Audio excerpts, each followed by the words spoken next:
Hello, my name is Helen. I want to talk with you about the day I stopped letting anxiety win over my life. If you're tired of feeling trapped in your own mind, let me show you the tiny step that helped me breathe again. If you're watching this, you probably get it. You know what it's like to have anxiety as your constant, unwelcome sidekick. For years, mine had me convinced I was unlovable and destined to be lonely forever.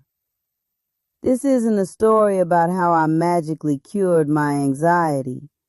This is the story of how I started to fight back, how one tiny, almost silly change gave me hope, and how you can find that hope too. My anxiety always lived in the invitations I turned down. A friend's birthday would trigger so much panic that it was just easier to text, "So sorry, I can't make it." With every no, it was like anxiety was the architect, using my fear to lay another brick in a fortress around me. The problem was that this fortress was also my prison. My rock bottom wasn't some big dramatic moment. It was a quiet Tuesday night. I was scrolling on my phone and saw pictures from a get-together I'd skipped. Everyone was smiling, laughing, making memories, and I was on my couch, totally alone. The loneliness was so heavy it felt like I couldn't breathe. That voice in my head wasn't a whisper anymore. It was screaming that this was all my fault and this lonely life was all I deserved. The next morning, I knew I couldn't keep living like that, but the idea of a huge change was paralyzing. So, I didn't make one. I decided I would do just one small thing. My tiny change was this. I was going to a coffee shop for 15 minutes. That was it. I didn't have to talk to anyone, just exist in a room with other people.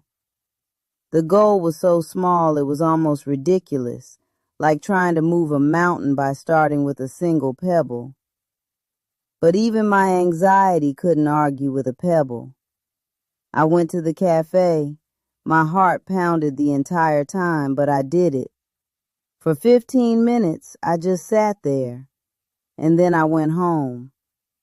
It wasn't a victory march, but it was something. I did it again the next day, and that one tiny step started a ripple effect, like dropping a single stone into a still pond. Since I was already out, I started going for a short walk afterward, which began to calm the physical feelings of my anxiety. Then I went after my own thoughts. I started journaling to trap them on paper.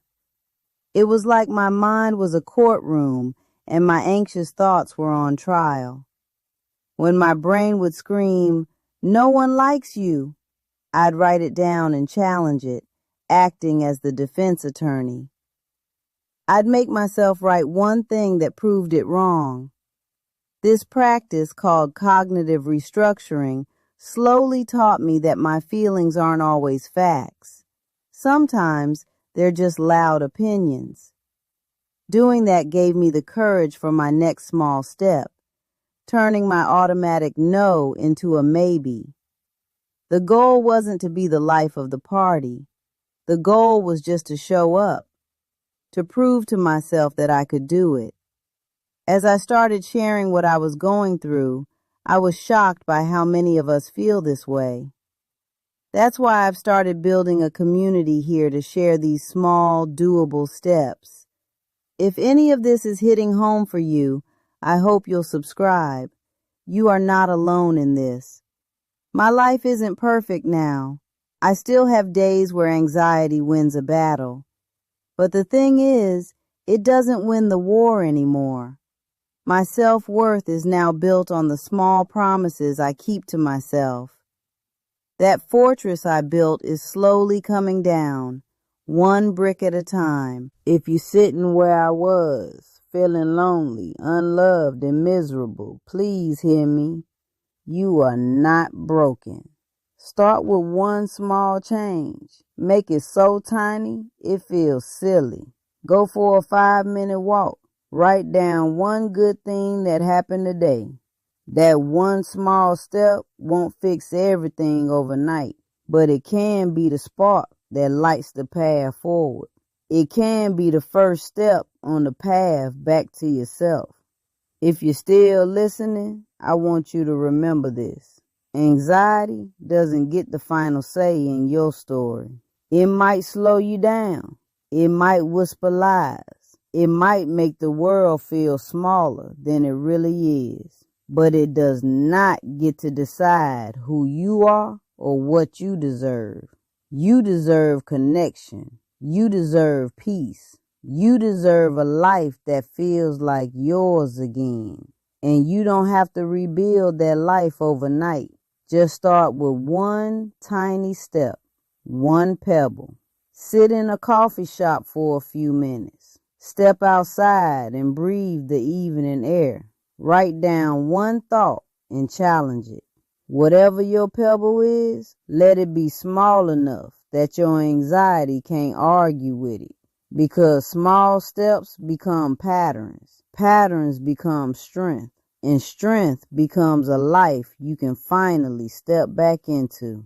If any part of my story felt familiar, I hope you'll stay connected here. We're building a space for people who are learning to fight back, one tiny step at a time. You are not alone. You are not broken.